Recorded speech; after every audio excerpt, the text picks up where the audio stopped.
So I needed to share this understanding, this download I just got. So I listen to a lot of twin flame tarot readings, and I am part of the twin flame collective. I am on my twin flame journey. And one of the things that I struggle with when I listen to readings is they talk about the karmic and they talk about the divine feminine, and they talk about the karmic usually in like a third party situation. Like if your divine masculine happens to be in a relationship with a karmic partner, but they've met you and you're their divine feminine, emergency. This might be ringing true for somebody.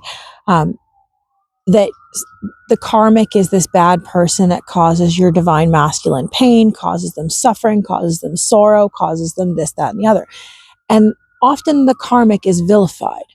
Now, one of the things that I have struggled with is I believe that I am currently married to my divine masculine, but we have been together for a very long time. Like we're coming pretty close to 20 years now. We've been together. And neither of us have ever been the most perfect partner. I have done a lot of growth in the last, call it 5 years, enormous growth from the person I used to be, but I was not a healthy person. I had a lot of unhealthy coping skills because I came from a family that was incredibly unhealthy. And I learned all of these bad coping skills and all these maladaptive coping skills. And I had to actually learn how to heal through that so I could be a healthier person. But I was quite unhealthy before. I would definitely fit the marker of being my divine masculine's karmic, but I am also the divine feminine. I am in my elevated state, in my healed state, in my working on myself state, in my accepting of who I am, and like embodying the divine feminine qualities. I am his divine feminine, which, if that is true, means he is also both my karmic partner and my divine partner. And so often when I hear these readings, it's hard for me because then I start to question, am I the karmic partner? Am I causing harm to my divine masculine? Am I hurting him? Am I, and I don't want to think about myself that way. But if we're understanding what a divine partnership is, that our purpose as twins is to push each other to grow, to embody our highest, greatest, most authentic version of ourselves, then in order to do that, we must also trigger the karmic aspects of ourselves. Karmic just means lesson. It just means learning. So if the karmic partner is one that brings lessons, pain, learning through suffering, learning through hardship, learning through challenge, if the karmic partner brings that, why are they vilified? They are, in essence, assisting our divine masculine in their growth. They are pushing them through discomfort to face the things they need to face so they can rise to be their highest embodied self. Because that's what it does for me. When my karmic, who is my embodied divine masculine, when he brings his shadows, is what I would call it, through a different lens outside of spirituality, more of like a psychological standpoint, his darkness, his broken parts, as they would say, his heart, his damaged parts, his hurting parts, as you would see in IFS therapy, intrafamily systems therapy. If his broken, wounded parts are coming to the surface and reacting, they're bringing up pain in my broken, wounded parts, and they're what's reacting.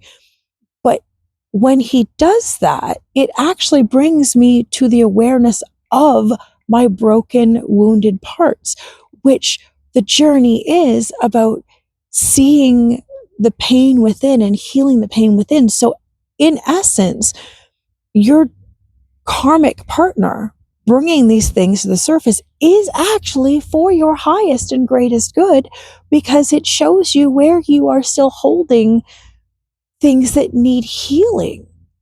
It brings it to your consciousness so you can actually do the work on it and know, hey, that still hurts when it gets poked. That still hurts.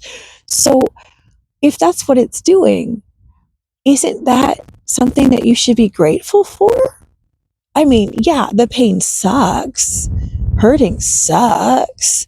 Nobody likes to be in pain, but if you can't learn to find it through pain, the other alternative is through love. And are you there yet? Are you able to offer love to the karmic, gratitude to the karmic? Are you willing to recognize that you are not always in your divinity?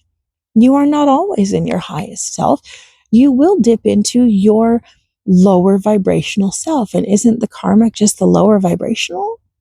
Basing things off of the lower chakras, the lower vibrational, instead of the highest good.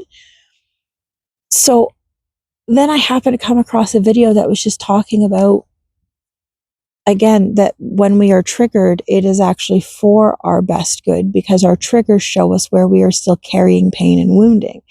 And by having something trigger us, it is actually a good thing, because it gives us opportunities to practice the skills, to practice emotional regulation, to practice whatever it is that we need to learn on our path. It's just bringing an opportunity for us to see, oh, look, there's still work that needs to be done here. Okay, let's practice.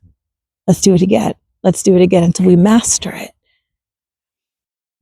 So all of this stuff where I'm worrying about, am I the karmic? Am I the divine feminine? Is he my karmic? Is he my divine masculine? Should I be leaving? Is he harming me? And is it, do I need to leave? And should I stay? How much do I?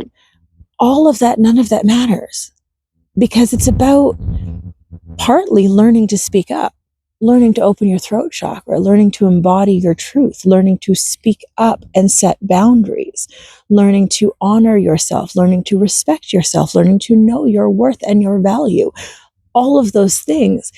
And you will not be pushed to do that unless someone questions your value. And then you have to have a look at yourself and say, well, I want them to value me, but am I valuing me?